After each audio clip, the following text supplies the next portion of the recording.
Mga ka-homies, another tip, no? Kung kayo ay gustong magpagawa at gusto nyong makuha yung very reasonable price talaga doon sa inyong project, whether residential o commercial yan, ang dapat nyo lang gawin ay napakasimple. Number one, dapat magpagawa kayo ng design plan. Tapos, magpagawa din kayo ng bill of materials at technical specifications, no? At yun yung ipapasa nyo sa at least 4 to 5 contractors. At least yung mga contractors, they will be using one design plan, one bill of materials, and one technical specifications. So definitely, pare-pareho yung magiging kanilang costing. So magdidepende na lang doon sa kanilang markup, doon sa kanilang cost of labor and materials.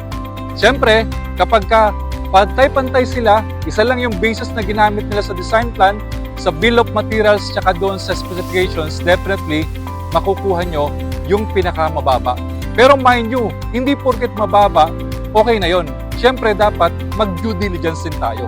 Alamin din natin kung okay ba yung contractor na mapipili natin na nagbigay ng pinaka-lowest bid. Yun lamang mga ka-homies, sana nakatulong ako sa inyo. Thank you!